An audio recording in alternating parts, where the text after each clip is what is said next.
Hey everybody, it is your host Jonny, and I'm just here to say we appreciate all of you for always tuning in. There is on this episode a small little focus. I didn't put Vaseline on the camera to make sure I looked pretty. You can barely see it, but we just wanted you to know we are aware of it, but I don't think it'll ruin your enjoyment of the show. And, we just keep getting better and getting the quality set. So just wanted to give you a preamble, so enjoy what you're about to see. Coming to you from beautiful downtown Spokane, where you can enjoy all 4 seasons in just one day. Because when we do nature, we go hardcore. It's the QueerCentric with your host, Queerly Jonny. Hello, welcome to another amazing show of the QueerCentric. We're glad that you have joined us. As always, we hope you've been enjoying the latest. We're doing new things in the studio. So the latest episodes that we're doing. Today, I'm welcoming someone that you do know already. She's been on the mics before. Always fun. Lara Estaris. Hello. That's me. I'm That's Lara. you. It's me. I'm Lara. It is. It's you. It's me. I'm the problem. It's me. I was not going to say that, but yeah. One of my favorite little sizzle reels we have is when I'm accusing you. Well, don't I accuse you of being an alcoholic or something? Me? Remember that sizzle reel? And you're like, I will not let you paint me in a corner. Well, you start by saying, Yes. you must be drunk because Yes, you showed up again. Oh, It- yeah. It just I know. totally caught you off guard. I It's was my just favorite. thinking about that because is this my third time? Yeah, this is number 3.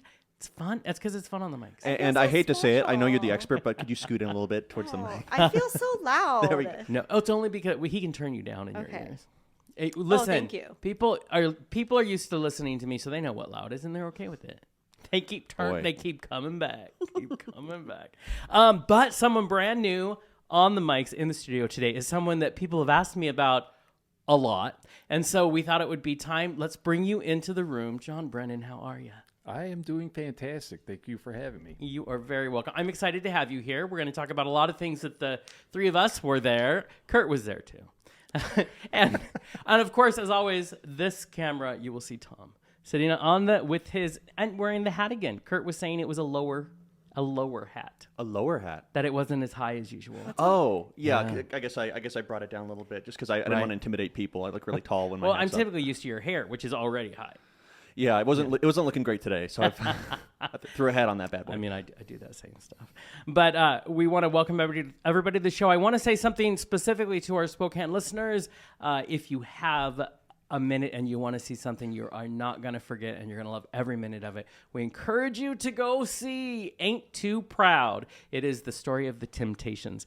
Now, if you're me, I grew up on records of the Temptations and the Four Tops and a lot of the Motown music. So this is their story. It is absolutely phenomenal. I was able to go with 2 of the writers for the show to opening night, and let me tell you, and we'll let you, Anthony Singleton, one of our writers, he actually did a review of it, and it was beautiful to see. He's never been to a musical, ever. This was his first one. Wow. Ever. He grew up, of course, he loved the Temptations. His parents played them all the time. And Anthony, of course, he's been on the show before, very specific point of view. And I was interested when he volunteered to write the review of it because he comes, of course, from an African-American background. It was something amazing to talk to him about what he experienced. And he talks about it in his article, and it's beautiful and moving, and he loved every minute of it. So I was happy to the gay guy to come help take his virginity. He for set the theater. bar high with musicals. Oh Jesus. yeah, I know. It got Tony for choreography, which it has to. It's the Temptations. That's what I thought they're you were known saying for. Tony did the choreography. Tony Who's did Tony? it. Tony, John knows him. So it sounds like someone you would know, Probably. right? I regret not So knowing now. it is, and remember, you can still go see this. So definitely get out there, go read Anthony's article on thequeercentric.com, and go see just an amazing show. It is definitely worth it. But now back to this room. So we got together and did something very unique, which I enjoy doing this, but we decided to create the 12 Gays of Christmas cards that we let out digitally this past December in 2022. Kurt was taking pictures, And Lara came to be basically the stage manager director. I would like to say art director. Actually, that is more Yeah, accurate. yeah, that is that'll more work. accurate, I right? have a lot of vision for the both of you. You were so Yeah. good. My favorite pictures are the pictures where you see Lara inserting herself as we are standing there, or I'm just lying on John on the couch, and you're like, I'm going to need you to do this. I'm going to need you to move this. You were very, very hands-on and very good at it. Thank you. And it was a project that I had a lot of faith in and I believed in. I was not prepared for the reaction that we received for all of you who listened to the show. Was not prepared for that. So I thought, you know what? I want to talk about what it was like for us to create this, what it was like for us in that room. It was a 5-hour photo shoot. I was exhausted. Jeez. Yeah. We went all in. And It was a blast. it was. It really And we was. had costumes, and Kurt and I had gone shopping for props and costumes. And John, what was so great about you is you were just like, okay, let's just do Yeah, it. just let's in go for with the it. thing. Yeah. And it was very much, it ended up being less about posing them and more about everybody talking about ideas and then us doing, just doing it. You know what I mean? And actually, you should lift that up to one of the cameras here. This was one of of the 12, this is one of the number ones. We did the top 5 recently. This one is by That one far is my and favorite. this one. Yeah. And it reminds me that John and I are now going to shoot a Hallmark holiday movie, and that's the cover. So that's going to can't be our... wait. It's perfect. Wait, Tom had a name for it. The bear in the square. The Bear in the Square. Yeah. So it's coming to you in Christmas of 2023. So John and But I... by the looks of it, I'm not a square. Well, see that I was just thinking you might have to swap poses. Right? Yeah. It came out perfectly. I loved it so much. The other thing that... So we decided to go in. This is the only concept. I want it to be fun. I want it to be the juxtaposition of the bearish guy and the very built hot guy. Traditionally hot, we'll say that. Very athletic. I want it to be relationship based, but I want it to be funny. Care for That's the all I bear. knew. Care for the bear. I'll be your Care Bear. And this was... It was crazy because it was like the Odd Couple. It really was. Especially because it really was. I'm not gay. No, I'm straight. Oh, that's my So favorite thing. That's I'm my coming favorite into thing. this. I'm like, and my first question out of the box before the shoot was, "How gay do you want me to be?" Yes, Because I don't Yes. know. I mean, So I gay. work around a lot of gay Just- people. I've been serving Jello shots to the gay community for like 14 years now. Right? And one of my Which younger is how I know brothers is you. gay. Yeah. And I'm like, I'm just going to dial back to when my brother came out. And I remember when he came out, and that's what I did. And Like a just true went for it. actor, you find your source material, Yep. and then you go from it. Well, that's one of my favorite things to say. First of all, because I asked you about your wife, because I asked you if your wife would be cool with it, because I respect people's relationships, and so Well, I my think wife that's sold funny. me out to the community. Yeah, she pimped you out. She's your pimp. Yeah. That's so inspiring. It's like it's Nathan. a whole different honeydew list I in would my like house. to know. Nathan, I if know. you're listening, I would love to meet her. Yeah. I know, right? Very cool lady. Very cool Yeah. lady. Except, so tell the story again about when you guys are just recently on the plane from Seattle, and I had sent you a text. So my wife travels for work, and she's gone like Monday through Friday, and I basically manage everything else at the house. And I text my wife what I'm doing today, and she's like, "Wait a minute, you have to sign autographs?" And I'm like, "I guess I'm doing autographs for the photo shoot we did over the holiday season and everything." She's like, "You never thought you'd live this kind of life." I'm like, "Nope, Right? not a clue, not a Right? clue." Yeah, see, she's very supportive, which is. I can get behind that. But it's my favorite thing to tell people, which is, and I said, tell your wife, because she said it looks very believable. Yeah, You're gonna get questions. yeah. And my favorite thing is I like people when they ask me questions, because I always like to tell them, oh, well, John's a straight guy. He's an ally. And I like to celebrate all parts of the alphabet. And ally, of course, is an important letter in there. And I said, but it's called acting. That's what we do. It's called acting. But I love how you get the gay guys who don't believe it and refuse to believe it. And because they have their, what did I call it on the last show? Goals. They have their goals. And then you have the ones, I just think it's a fun thing to celebrate. You know It what I is mean? a fun thing to celebrate. So, Lara, you were in the writer's room. We started with, I took it to the writer's room, and I said, that hey, first guys. meeting. It was our very first meeting, and I'm like, I want you guys to brainstorm with this. That I'm glad we didn't record that day in the writers' room because that can never see the light of day. It was so It went magical. It was amazing, and it spiraled as comedians will do very into much very very not appropriate Blue. Blue is is being really nice. It's being really What nice. is blue? Blue humor. Blue humor means you don't work clean. That you're going to tell sex jokes, dick jokes. Blue collar humor. Yeah. It's been known as blue Oh. since probably the 20s. It's been That's when I first heard it, at least. I know. I mean, in the 1800s, we didn't have a lot of comedians, but they were there. So it started with that day, and then I sent you a message, and I'm like, "Would you mind being there when we do the shoot?" Did you have any idea what you were going to walk into? Absolutely not. And I And will tell no. you, like, just like today, I'm deliriously tired. And I was like, my social battery is like, Done. done. It is very low, but that was such a great experience. And Right. there have been like so many opportunities that you, Jonathan, specifically have like provided for me to have this like creative outlet, which has not really happened during the pandemic, just there's so much depression in this little body. And, it's been very hard to do things that I love. And you've provided this writing group, and I get to laugh at least once a week. Right? You with at other least know people. Sundays at noon. Yeah. I will laugh. Yes, and then getting to do like I've never been part of a photo shoot and seeing that process in action and working with the longest running go-go dancer in The Spokane. longest in our community ever.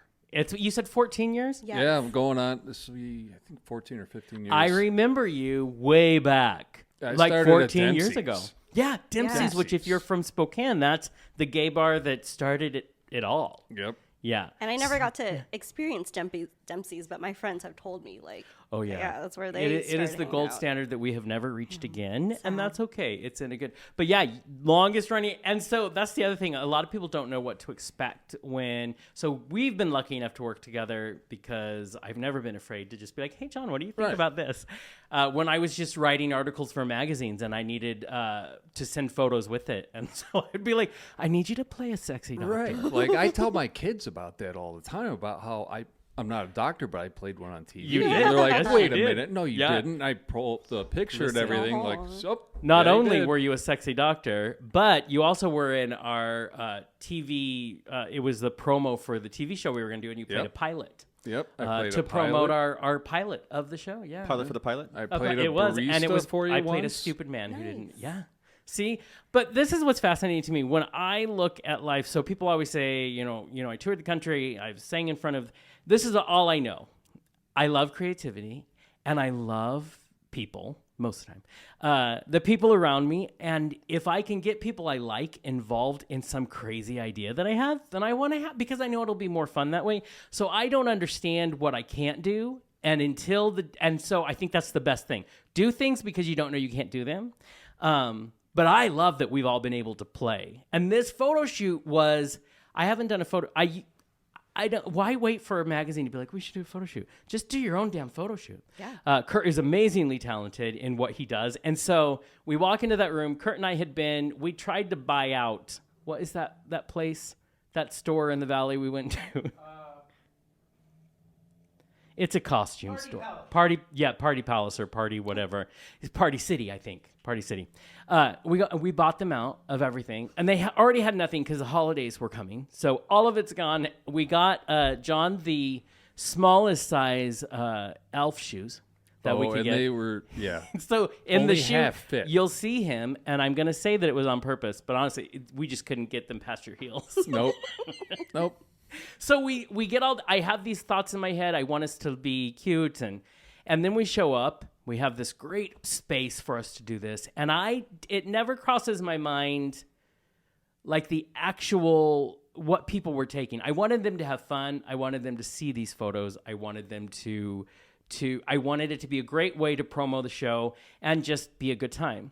So we do them, and you're half naked because this is my other favorite part. So I have a privacy screen where I can get dressed, and John goes, "Oh, I'm used to getting undressed in front of people all the time." Yeah. And he's just in the middle of the room. Yeah, almost nobody knows who I am when I have clothes on. Right? They're like, you It's look pathetic. familiar. Right. I get that in the grocery store and stuff. Something Oh, different you're about Chicago. I didn't you. recognize you with your clothes on. I know, it's like crazy. And so then we just went there. I told you guys I was not in a headspace to see photos, so I needed people I trusted, and everybody that was there I trusted. And I'm like, if you guys look at them, if Kurt shows you the photos as we go, and you guys say thumbs up, then I'm just going to trust it. Later, when I need to pick, because we did a little over 900 photos.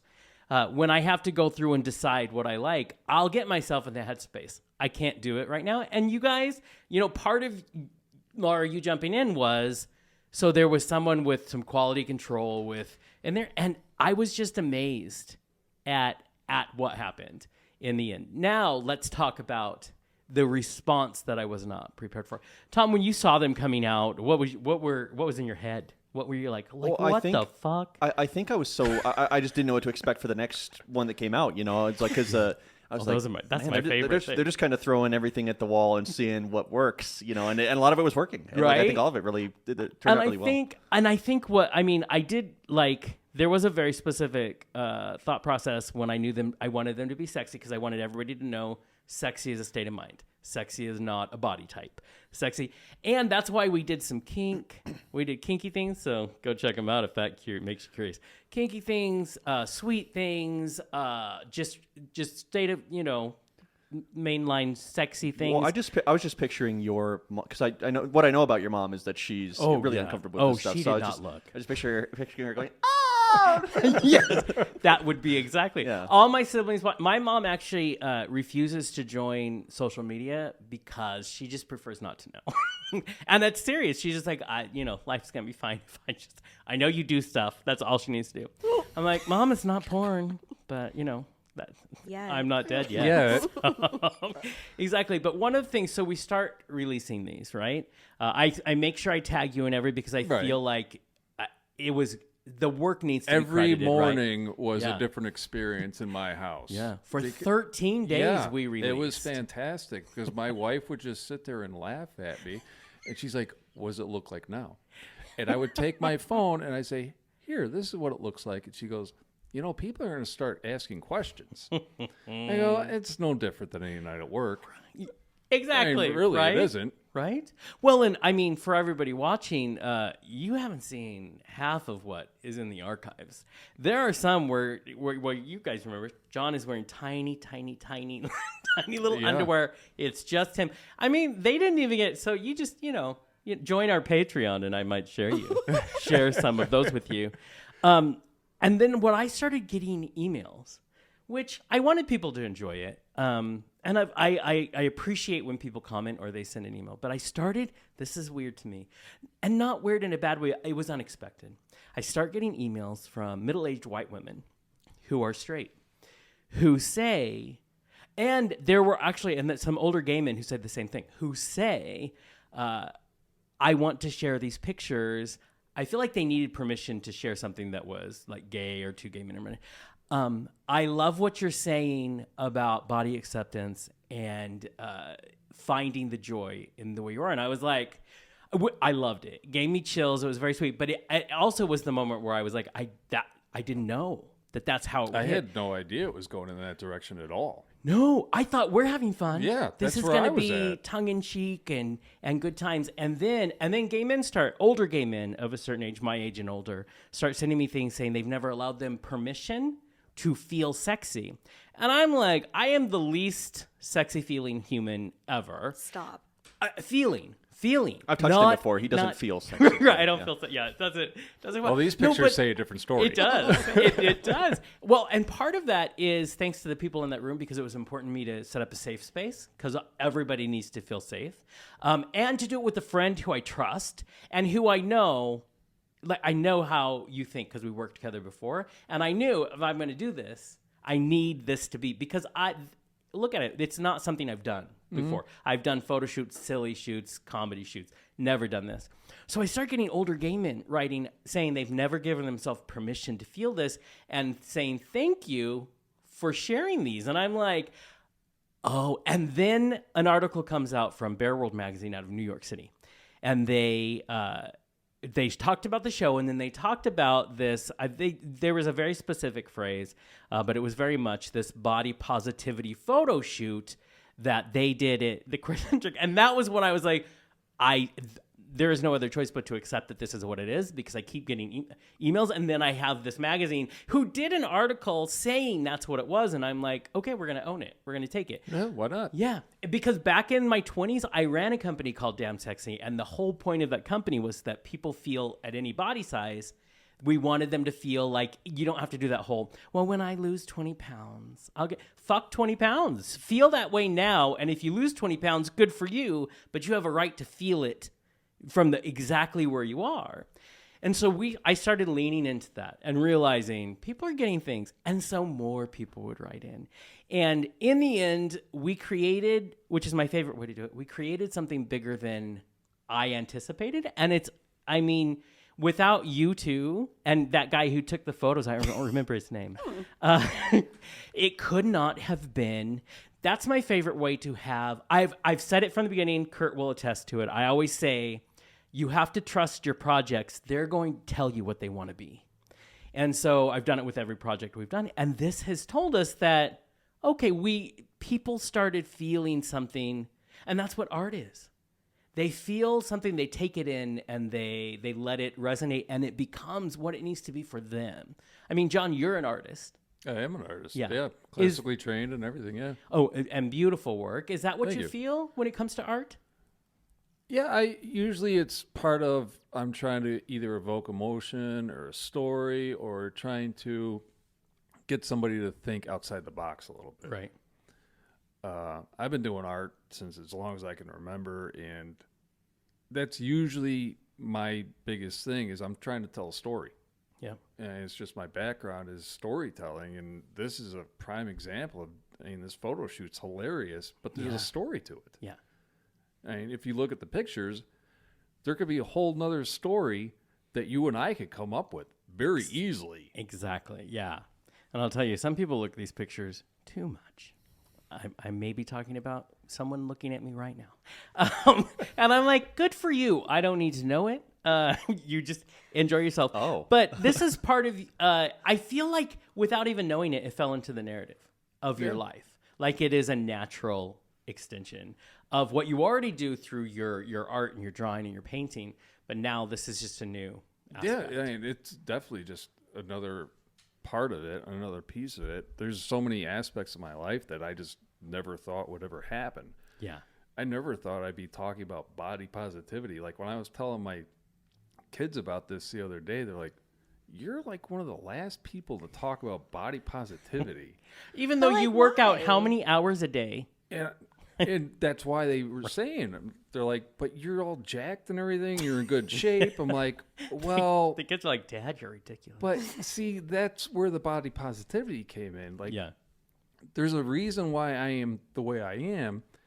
And it was because when I was in junior high, I used to get the shit kicked out of me every day in school by every guy in 8th and 7th grade. Yeah.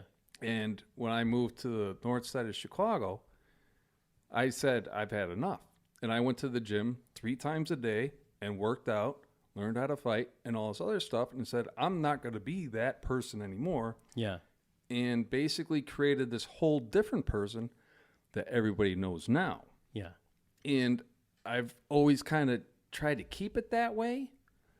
And it's led me down a lot of different roads. But what's fascinating about, which is why I wanted us to do the shoot together, is yet you're not, like, you know what you do for yourself, but you're not judging another person. You know what I mean? You would never make me feel like, listen, I'm jacked, but, sorry. No, sorry about where you are at. I don't know if it's so much that I'm an empathetic person. It's just, I know what it's like to be on the receiving end of being dismissed for looking like a different looking differently. For not fitting in any regard. Well, you said something very interesting. I do want to say this from the research from the National Eating Disorder Association has shown, you talked about being a teenager, teenagers who identify as gay, lesbian, or bisexual, or ally, I will throw that in there, may be at a higher risk of binge eating and purging than their heterosexual peers because of in the gay community, it's all about how you look. It is, although it's better than it used to be, it's still, like, go to West Hollywood and tell me it's better than it used to be. I've spent plenty of time there, and it is a very specific, so to feel safe and to feel like, I mean, the fact that people wrote as much as they did to say, you made me feel like I had a right to feel sexy. Well, you fucking do have a right to feel sexy. And it's okay. And we don't have to take it away from the ones who work out as many hours a day. We don't have to take it away from the people who enjoy a buffet. Me. But right there, because everybody matters. That's actually one of the bigger pieces of this whole story, John, is that you were able to give permission to other people. Right. And I find this a lot of times, especially with what I do for a living. I mean, I sell Jell-O shots my underwear at a gay bar at the Globe. Yeah, people come to that bar just because. Yeah, I think that really also that statistic that you shared speaks to the body dysmorphia that a lot of people in the queer community experience. You know, and this photo shoot and the response that you've gotten, I think there's also a lot to be said about the stories that Hollywood particularly is choosing not to tell. Yes. People say like, oh, everything's already been done. You know, like what is the point of being diverse when we've already, told a gay story? We've already told an Asian story. We did that movie. But there is complexity in every community and there are so many stories to be told. And this is an example of like how different queer people can be. Because for how many decades has the film industry told the 101th white straight cis story? You can't tell me if there's 101 different stories to tell there, then there's 101 different stories to tell over here. Absolutely. Right now, Hollywood is busy congratulating themselves for a movie that is great, but they're congratulating themselves for Brendan Fraser, who was an amazing actor playing the whale. And this is what they're doing. Yay, we told a story about a gay fat guy, and that's really depressing, but we told it. Well, it's not the only story to tell, and I'm glad you told one, but now that you've told one, you can't lie and say there's not others. But why do they always have to be stories about oppression? Right. Thank you. It's like Anthony was talking about that before with black again. Representation in movies and TV. Yeah. Same thing. And the same thing with when we talked about Everything Everywhere All at Once, Asian representation. Thank God for movies like Easter Sunday. Thank God for Crazy Rich Asians. But why did it take the actor from Goonies 45 years to get another role and then be awarded for it? Because he was talented this whole time. And how old is Crouching Tiger, Hidden Dragon, where Michelle Yeoh was just like... Yes. Where has she been? And then here she's back, and people are like, that's right. But she's been doing that. Talented. She's been making movies. She is a huge star. Yes. But in the U.S., she's like a blip. But no, she's not even worried about the U.S. because she is famous across the globe. Yes, exactly. And so it's the whole island issue that we see ourselves as an island over here, and we're not. And listen, you go America, but we're also, not the main character. I'm sorry. America, be better. Just be better. Yeah. And so that's what's fascinating about this connection for me. Like, Lara, what has been your journey? What's your point of view when it comes to body positivity? I don't think we have enough time. I had a very unique experience in watching Everything Everywhere All at Once, which I can share later, but it was not great. And it was in an audience full of white people, especially people who had already seen the movie. So we're like, oh, I'm in on the joke and I'm laughing and I'm, laughing at this like it's a kung fu movie. And I'm having this very specific experience and thinking about my mom and the intergenerational trauma and what it means to be Asian and Asian American and feeling like you're not enough for either world. Yeah. And I'm bawling my eyes out and people are just like, ugh. Yeah. So that was really rough for me. My experience, from when I even acknowledged that I looked different has been also hard. Yeah. I grew up in a pretty small, predominantly white town. And my parents, you know, them being afraid that I would not fit in at this Catholic school full of white people, did not teach me, you know, their native language. Yeah. Did not send me to school with weird Filipino food, Yeah. you know, because they didn't want me to stick out. They wanted me to assimilate. And that is an experience that a lot of immigrants have. Oh, for sure. They're so afraid of sticking out. And so that was, you know, that's how I operated for a really long time. I just wanted to fit in. And I used to want to be white. And I used to want to have blue eyes and blonde hair because society told me that it was acceptable and that was beauty. Yeah. And if you did not fit into that, then you were not pretty. And that's not what boys wanted. And I wanted to be what boys wanted, you know? Yeah. And so it definitely has been like this struggle in like, how I said, you know, not being good enough for either one. Because when I go back to the Philippines, I am just bombarded with skin bleaching products, how to be whiter, how to, you know, not get tan when you're in the sun. And then all the like Filipino famous people are either, you know, like part Filipino, they're mixed, they're biracial, multiracial. And so they've still got these Eurocentric beauty. Yeah. What is that called? Standards? Well, like, facial features. Qualities. Yes. Oh, yeah. They're super fucking tall. I don't know how. And, you know, they're, like, really beautiful, but, like, they still don't look like me. Yeah. Every Miss Philippines and Miss Universe who, you know, has been Filipino, and Miss U.S. who is Filipino-American from Texas and just won Miss Universe, they still don't look like me. Yeah. Filipino celebrities still don't look like me. And then here in the States, like when I was in college and working at a coffee shop, my coworkers would tell me like, you're only Asian when it counts, or they would call me yellow. Or like, you know, like even like my cousins who are also Filipino would call me a white girl because I didn't act Asian enough. And like, what does that even mean? So you're getting shamed on all sides. All sides. And it's like, well, what do you want me to be? Like, I can only be myself. Yeah. And only, you know, like, so when we talk about the complexities of, you know, racial identities, gender identity, like there's so much, and you really can't put anyone in a box anymore. Like, and it's been so frustrating. And when I was younger, I wasn't super proud to be Filipino. Like, I did not lean into that.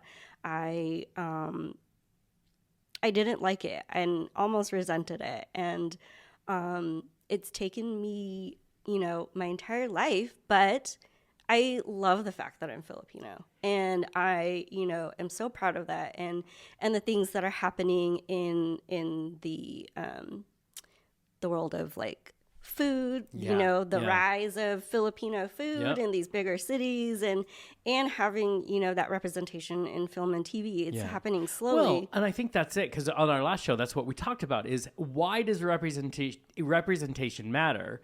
That's why it's important for us all to choose to show up every day. And it's a choice, because, you know, we all have those spaces that we're like, oh God, I got to get myself together. I got to have the strength. I've got to be able, because... Well, that's why it's so important to celebrate our differences. Yes, and to just be okay really with is. them. I mean, it makes life so much more interesting. It honestly does. Yeah. My dad's side of the family is uber conservative. Yeah. Uber conservative. And then there's my mom's side of the family. And we're really blue collar, laid back. We like to drink. We like to party. And I call them the real Irish. And then my dad's side... They're the fake Irish. They're the lace curtain type that don't want to be Irish, but they lose their roots. Trying to be something that, right. Yeah, and I think I think that was the shock that took me. That was the thing that jarred me, is not understanding that. Are you serious? Because we all have the issues, right, that we know that are out there, the big issues. I didn't think we were still at a point where, I mean, I knew there were body image issues and fat shaming that still goes on in Hollywood, but I didn't understand it was still to the extent that I'm going to get flooded with people that I wouldn't expect to tell me that, oh my God. Like, do you know, I wanted to share. So I made a T-shirt once when I had that Damn Sexy company, and it was I used to be anorexic. This is what success looks like. Was this thing I wrote? But do you understand? When I was 17 years old, I was because I was doing an album then, and I was so wanting to be skinny and wanting to be because I wanted to be so I could get a record I wanted these things. So I survived on Ensure for a year. My mom would stay up at night crying. A year? A year. I was so the nurse told me I was about 2 weeks away from being hospitalized. I had lost so much weight. My skin, I was very drawn in, but I could not. They would sit at the kitchen table, my parents, trying to get me to eat a piece of toast. And I would not do it. I wasn't going to do it. And so I'm wasting away. And something happened overnight. I actually went and saw my grandma, who I always love my grandma, and she just holds nothing back. And something happened because she had a farm in Colorado, and they just were like, this is our last. We have nothing. You're going to go to the hospital in 2 weeks, and this is, you have these dreams. Why would you give them away? Because you're so obsessed with this body idealism. Go down there.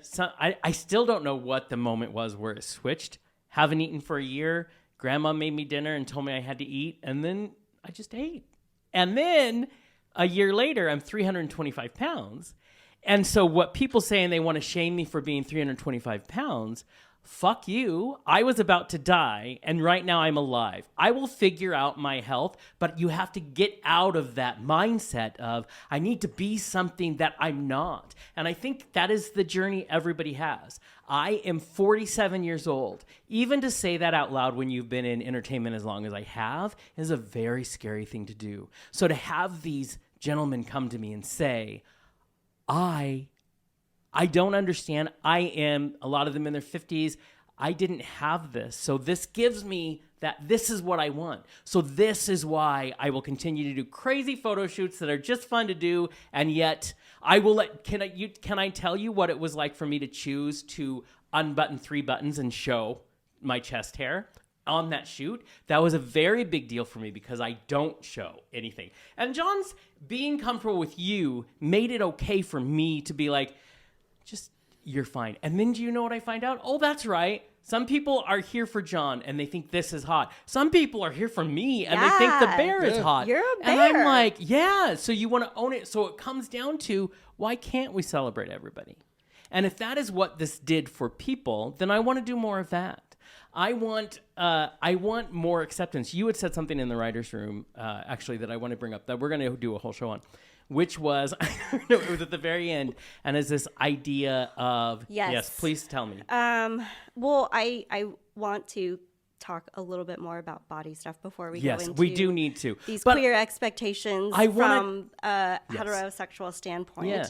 And it is important. I mean, we can continue to talk body type, but I do want to touch base on that when we get there. But the fact is, if you look at these things, we're saying the same thing. We need to, you just said it a minute ago, we need to stop really compartmentalizing and deciding. We say we're doing good, but we're still celebrating only this.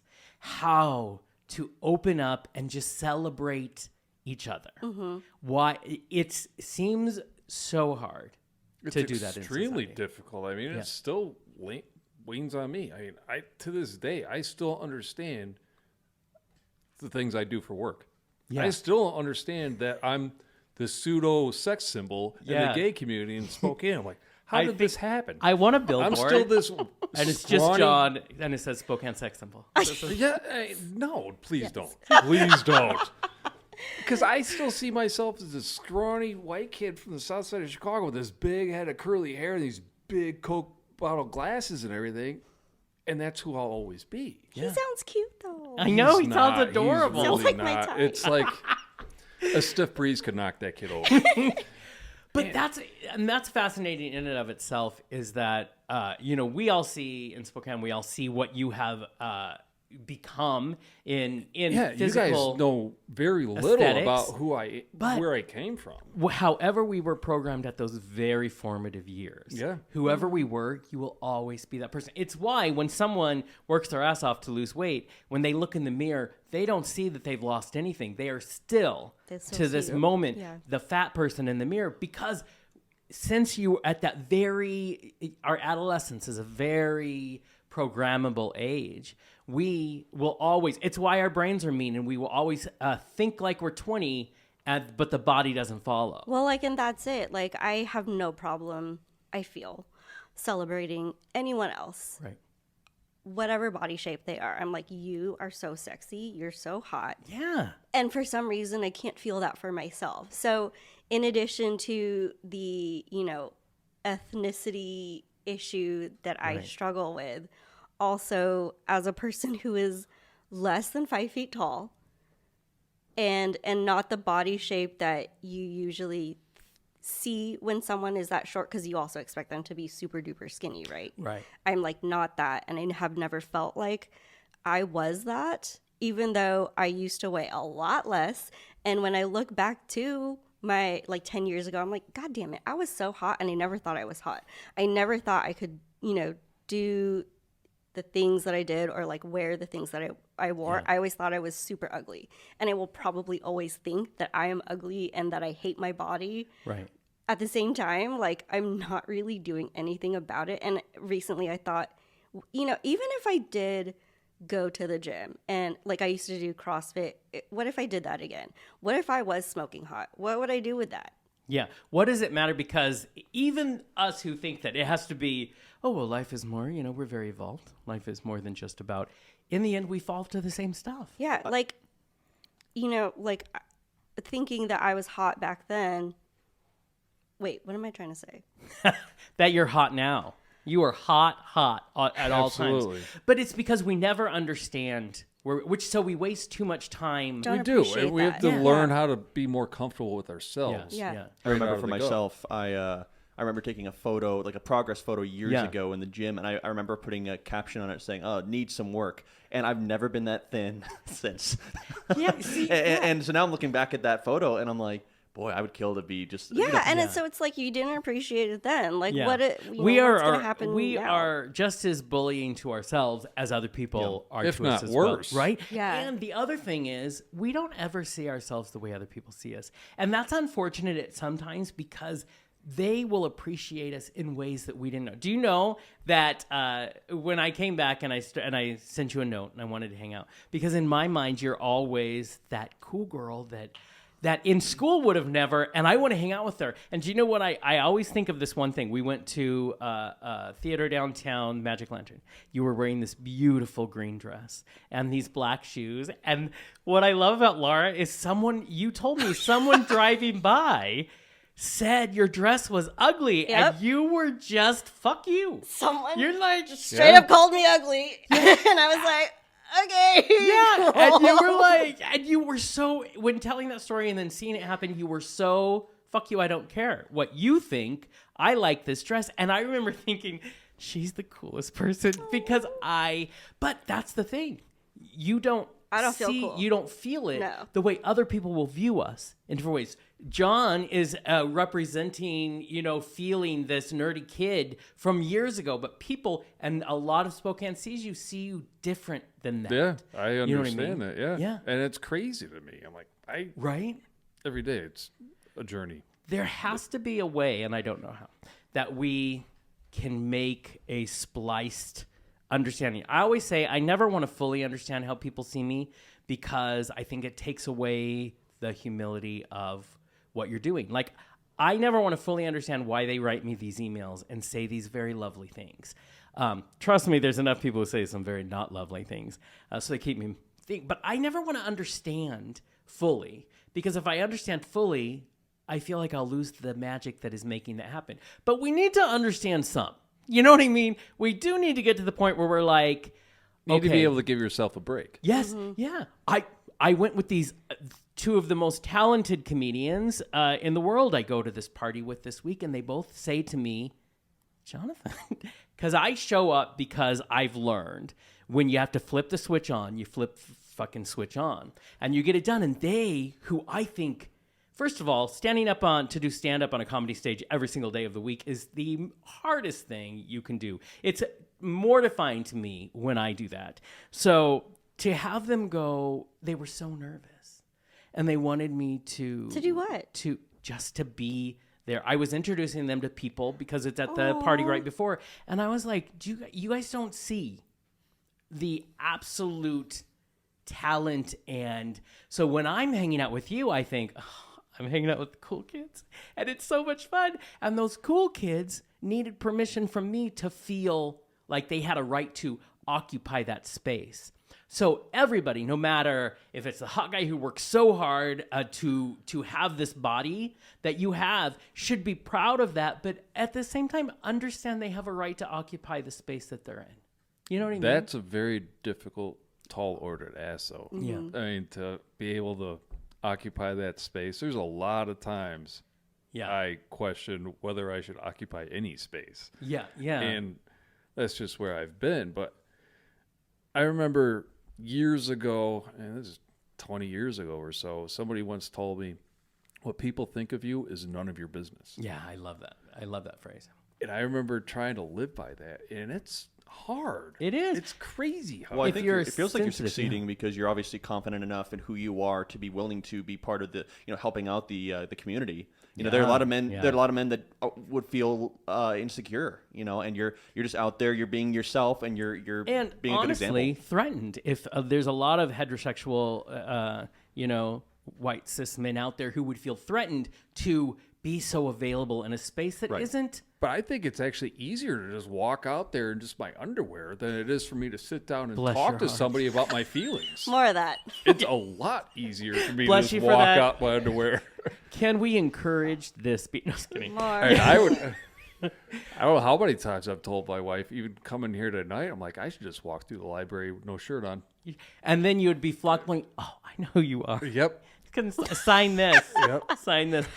But isn't that the place I don't think it can be solved probably before I am no longer on this earth, but that place of giving each other that, first of all, it's compassion, it's empathy, and it's permission to step into the room, as I tell my friend all the time, Validation. straighten your crown, bitch, because you're a queen, and own who you are. I just had a conversation with a friend today, and I said, I feel like no one told you that you have a right to name yourself.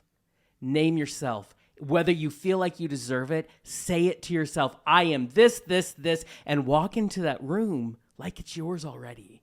It's the only way. And I don't care if people can tell you whatever they want to tell you, but in the fucking end, everybody deserves that. They deserve Absolutely. to name themselves. You know what I mean? And also, I think being vulnerable, and being open, and me and a few of my friends, we talk about imposter syndrome all the time. Oh my God, yeah. And I think so many more people experience that than Then we talk about. Yeah. Yeah. And really, truly, no one knows what they're doing. They just some are No. better at Being faking a it. grown up is a sack of shit that that we all just try to pretend like we know what we're doing. Being a grown up is a lie. We were told in the 50s, and that we keep getting that bill of sale going, oh, well, I'm not a grown up until. And do you know what I asked my mom once? When do you feel like a grown up? Because we look up to our parents, and my mom's like, oh, I don't know. It hasn't happened yet. And I remember that moment going, well, fuck. That's terrifying. I'm screwed. Yeah, what the fuck? Because we're all just trying to make it. Now, Tom, when you're younger than I am. Just a little bit. You're just a tiny bit. Does that ever cross your mind, that grown-up conversation that we all have in our heads? Oh yeah. Well, I think I realized a couple years ago, because I've been through a lot of different job fields, and nobody felt like, to me, no one felt like they were older than me or that they had their life together or that that never happened. I remember for me being 21, I'd be talking to people, and I've always felt very comfortable talking to people. I've never been afraid of that. And I know even when I was younger, people would be kind of taken aback that I wasn't just, muttering in the corner, that I was willing to talk to Rocking them. back and forth. And I remember it feeling less special that I was able to do that. Yeah. And now it's just, now I'm past 25. So, Yeah. And you're like, I feel the same. I feel the exact Yeah. same where I never feel like I'm, how do I word that? I never feel like I'm the adult in the situation. Even though, I absolutely am. I have a lot of responsibility at my work and stuff, Right. and I always keep thinking, hey, I should be grateful that they're taking me seriously. I'm like, Yeah. I'm well into adulthood. Like, Yeah. they, Yeah, right. I've earned this job, I guess. And so. I think it's it's about time we stop pretending, because it's in the pretending that we have fucked each other's up. You know what I mean? It's our parents agreeing to this that their parents had them agree to. Why don't we just start with honesty? No one really knows. We're all trying to do the best we can. And I mean, you're a parent. How many kids do you have? I have 3 kids. You have 3 kids. My That's oldest terrifying is a customer to me. of mine. My oldest is a that's customer. right. Yeah. That's right. Oh my God. Oh Yeah. yeah, I remember you talking. Yeah. Yeah. That Bringing is her friends. a Yeah. whole other discussion. Right? Yeah. Well, in the end, we are all human beings, and I think we need to get to the. And it's scary to me. I always say that the best year of my life was 31 years old, because through circumstances, it was the first moment I realized I don't know anything. I know nothing, and it was the biggest freedom I gave myself. Was that, oh fuck, like I have the answers I think work for me, but that is not the end all answer for everyone. And thank God that took a lot of pressure off me. You know what I mean? You find that it's okay not to know. Do you know what's not okay? Not being a good person. Being a dick. Yep. If we could just Yep. realize, dick. don't be a dick is my religion. It is it. I think adulthood is a social construct. Yes, it is. Yes. Well, and what throws me off is those photos from, like 40, 50 years ago of people that are younger than me and look like they're twice my age. That messes with Oh, my head every yeah. time I see it. Listen, they were tired. Where this person like Yeah. bald and their face is just falling Rough. apart, and like, this Yeah. 22-year-old man just graduated from college. Well, they had Exactly. cocaine in the Coca-Cola. So I that know. helped. Yeah. They smoked Exactly. everywhere, drank so. everywhere. And I Seatbelts feel- weren't a thing yet. No. And I feel like, they probably had more pressure than we did, and that's what happens. Yeah. Yeah. So no one's making a diamond out of that pressure. They were, Benjamin Button in the wrong way, really fast. Yeah, because this is what we've done. So I think, and I always try to think, first of all, be grateful for every day, because you never know when is the last day, and learn everything you can. And please err on the side of love. Always err on the side of love, because in the end, I don't fucking care who believes what. All that matters is that we're good to each other. Yep. Yeah. And things like this where people write in, it makes me go, oh, fuck, people need more love. People need more acceptance. People need someone. And you know what? If I can give permission in anything, I'll give it as long as it's needed until, people can continue to stand on their own. But in this room, I am honored because we did that for people. We did. Well, I've had one other time where I experienced something like that, and it was like 3 or 4 days right after the Pulse shooting in Orlando. And I had drawn a piece, and it was a really simple piece. I drew it in like a half hour, and it was just an eyeball with a teardrop with the rainbow flag in it. And I posted it, and a friend of mine I was working at, I think, Herbs or Stray at the time, called me. They're like, you just went viral. I'm like, Yeah. I don't even know what that means. Yeah. You're like, do I have to call someone? Is there a pill? I don't know. And something like, I had like 22,000 shares within 15 minutes. Holy shit. Yeah. And- It's beautiful. I still have it saved. I have never forgotten it, never lost it, I wanna see because it. it was that. Oh, it's beautiful. And to this Beautiful. day, I've been chasing that just because if I do anything in this world, I just want to try and make the world a little bit better than the day before. Yeah, exactly. Yeah. And you know what's funny about that? First of all, I think because in the moment you captured what the community was feeling, I will never forget that day when that happened in Pulse, and how absolutely terrifying. And it makes me sad because the same response is deserved for the poor situation in Colorado Springs, but we become more numb and more numb. But I remember Pulse because it scared all of us. It was Pride. We're supposed to be celebrating, and so you captured this beautiful emotion, and I think that's where that's where we need to continue to come from, is the authenticity of those emotions. You were speaking what many people out here, many of us, didn't know how to speak. We were just petrified and scared and sad. And But I think that's something you did with this photo shoot with some people too. And that's what you see. That's the art. I have said from day one. So I directed my very first play when I was 25, and it was something called Because I Wanted to Say, and it was about a gay man dying of AIDS and his best friend, this woman who was putting away his stuff. And I directed it, and I remember my parents didn't know the subject matter of what I had directed, and they came. Both my parents came to see it that night, and when they came out of that first showing, it taught me a lesson I'll never forget, which is there's more power in art than there is in even speaking, because my mom came out crying because she didn't know it wasn't supposed to touch her heart till it was too late.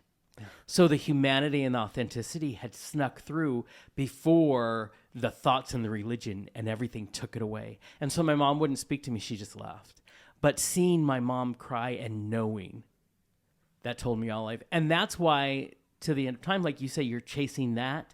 That is what I chase. I want to have art, because destruction only begets destruction, but in creation lies life. We must build each other up. What you just described happened to me, and I was blindsided by it. I was watching It's Always Sunny in Philadelphia. I love that show. And there's the episode where Mac comes out to his dad. Yeah. And it just hit me like a truck, because they're like, he's like, I've been working on this dance thing, and I don't know how to tell my dad this. And it's like this super heartfelt dance choreography with this woman in it, and it's by the end of it, his dad just gets up and leaves. But it just like, I'm like, I didn't expect to cry watching this show. Right? It was powerful. And that's what's amazing. It snuck in. It snuck in, and that's what I love about creating these things. I mean, and I'll just say a self-promotion moment for everybody in this room. We're all part of this night that's coming up on the 25th, and people ask me all the time. And I realize the more I talk about what that night is supposed to be, the more I understand what it's supposed to be. And it is that night to celebrate everyone. Everyone. They're like, do I have to be gay to go? No, you don't have to fucking be gay to go. Do you know what you got to be? You have to love people. You have to love having fun, and you have to love being entertained, because in that room, as a old boss of mine used to say at an old gay coffee shop, the world inside these walls needs to be the world that should be outside of them. That's why we do what we do. And like, to have people I love as part of this night that we're all building together, that's what it is, because we don't have it enough. And listen, don't go talking shit about Spokane, people out there, because it's not just the conservative Spokane that it is. It is everywhere, and Spokane needs it, and we're going to deliver it, but every place, even fucking LA, every place needs those pieces and that humanity, because we're too busy not showing our humanity anymore. I read something a couple of years ago that has stuck with me and resonated with me, and so I live not only by the campfire rule and leaving things better than how you found it, but we are socially responsible to improve the world now that we know how it operates. Yeah. We're responsible for the future of our... Exactly. We everything. All have a piece of that. Yeah, and we all need to stand up and do more for it. So I'm excited. Before we wind down, I want to talk about, because it's about how we view things. And you had said something in the writer's room, and I do want to bring it up. There will be a whole show about this subject love. matter. Yeah, there'll be a whole show about this very thing in the future, but I want to just touch base on this. Yeah, so I can't take credit for this. It's still my very good friend who is queer brought this up to me kind of around Pride last year.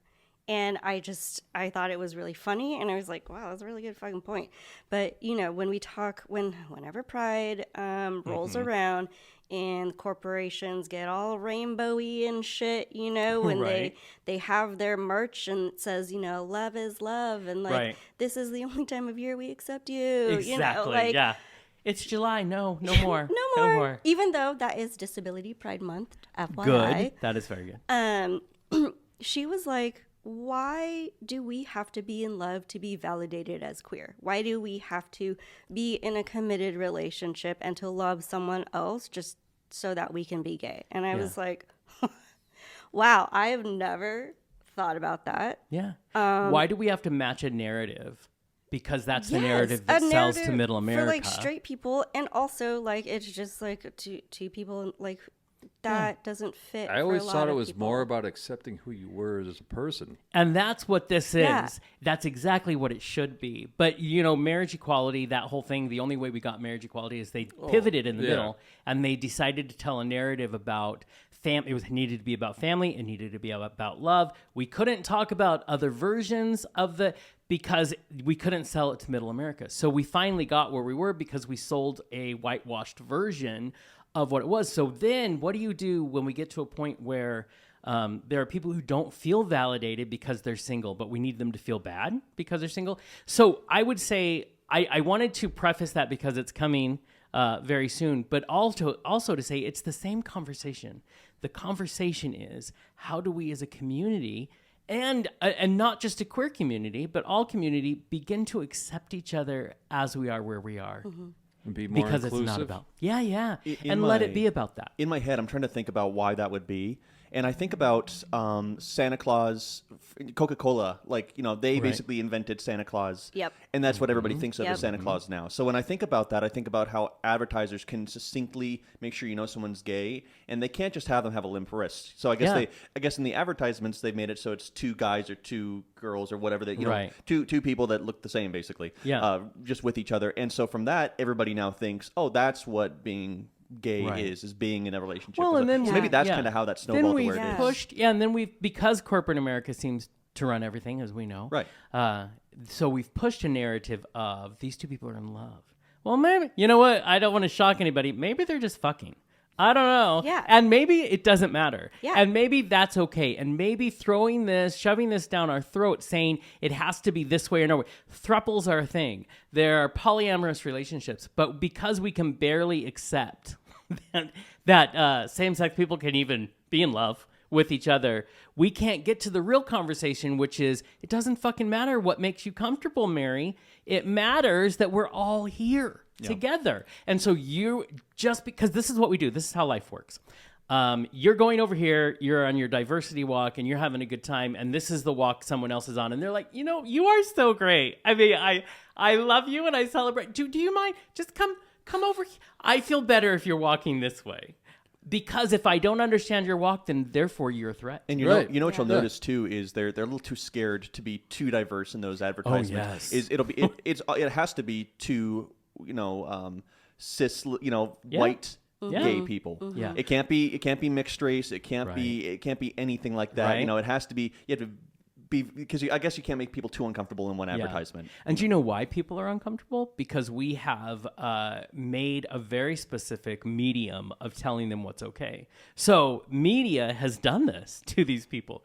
So we need to, and so that's why I talk about indie artists all the time in all of our social media and everything, because we have to take back the narrative. It is up to us as individuals to take back our narrative. We can't expect Hollywood they're just going to where they get the most money. So it's important that we celebrate those local people or those indie people, and we become the voice there. So we have to do it down here, and we can cry until we're blue in the face. So that's hard and that's a lot of work. But guess what? That's just how it is. So if we want something different, we have to make something different.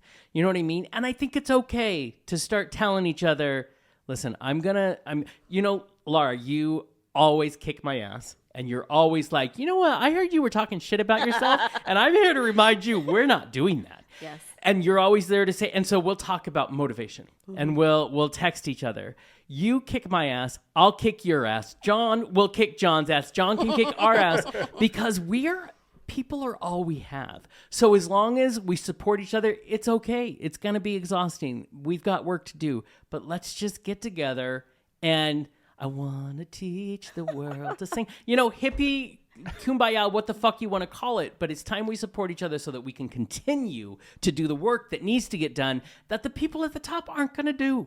I always go back to this analogy of pie. Yeah. And I how, love pie. Me too. Pie's the best. It's so good. And how life is not pie. Yeah. And someone being who they are is not going to take away from you.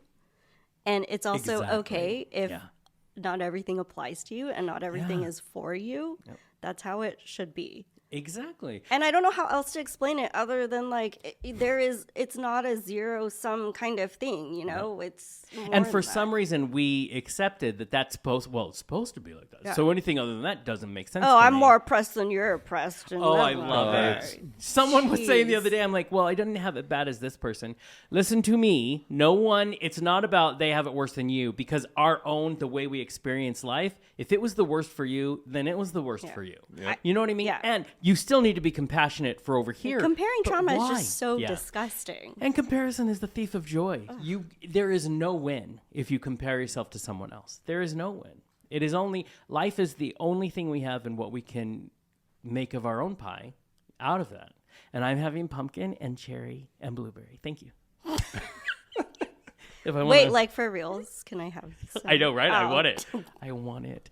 No, but this is why I think conversations like this, I love that we can have celebrities on, and that's great, and we're going to have more of that this year. But what's more important to me than any of that is people in this room talking about the subjects that fucking matter, talking about the things that we're not going to have those conversations up here. And I want to lift people up, because in the end, we don't do enough of it. And so if people are going to email me because they got something out of this, John and I are not celebrities, but we are in our own minds. And I You love are that. though. This proves it. Right? That does it right there. But people connected. And in the end, that's the end game. In the end, changing people's lives and changing their hearts and giving them a new way to see themselves. That's what we're doing it for. So for everybody who has their opinion about not doing the show a very specific way, my answer is I would much rather live my life building up the community than chasing the next celebrity. So if you're a celebrity and you want to come on and talk about real things, I'm all in. If you're not, that's not what we're here for, and I wish you well. So anyways, thank you all for being in this room. This is an important room, and it means a lot to me, and you two mean... I am not an emotional queen. Yes, I am. You two... I found myself going, oh, okay. You two are very important to me, and I'm so glad you all were part of the photo shoot, and I'm so glad we got to do important work. I always think, little old me. Yes, we can do important work. And so thank you for always being willing to be a part of the craziness. Anytime. Thank you for always being willing to Thank say, you. yes, I'm glad. I get nervous when I ask you things. What? And I think it's Oh my funny. God, Again, if we don't stop. understand how we're Tell seen. me more. I know. Well, I mean, keep it coming. Yeah. Keep it coming. But remember, as I try to remind you every week, please show up on February 25th in Spokane, Washington. Go to thequeercentric.com for all information. It's down at the Central Washington Library. It's going to start, doors open at 6:30. It's going to be a night you will not forget. And there's free food. I bet you there'll be pie. We're having it catered. I hope so now. I know, right? I'm gonna tell Cynthia. I'm going to tell Cynthia right now. It's going to be a night that's important and a night to celebrate and to just have a good fucking time. What am I supposed to wear? Nothing. Can do. We want people to recognize you. Okay. So Yeah, that so makes this sense. is important. I don't think there's a dress code at the library, so There isn't. And Apparently not, yeah. They are very supportive of us. So thank you, libraries. I'm like, do you know who we are? Is that a thing? They have been nothing but gracious. So please show up. Mark your calendars. Invites are being sent out now. So you'll get a lot of these in the mail. And remember, we're also, because a friend of mine gave me this advice. Jonathan, do you believe in what you're doing? Yes. Does it scare you? Well, a little bit. Then fucking get over yourself and don't be afraid, no matter how many times you do it, to say, please show up. And please, if you can help, we also have a GoFundMe, and we're accepting there, because there's no shame when you're doing something you believe in. So thank you to Hunter for giving me that great advice. And listen, you're going to catch the show at thequeercentric.com every week, and we always have a lot of fun, and we love to hear from you. And there's a sex show is coming up. So if anybody has sex questions, we have a sex and relationship therapist, Damon L. Jacobs, Yeah, it's will sort of be on the that's show. sort of a misnomer, isn't it? Yeah. What? Oh, well, it's not a porn. Yeah, that's what I... But if Damon was here, he would be like, he's very sex positive. He'd be like, oh, do we need to? doing it. He's an author. He has 2 books out. He's an absolutely phenomenal human being. I've known him for a decade now. So send us your questions. I don't have to say your name on the air, but Damon is very excited to answer them. So that's your Valentine's Day show. So remember, we're always following us. We're always doing something fun and good for the community. And until next time, bye. Bye-bye.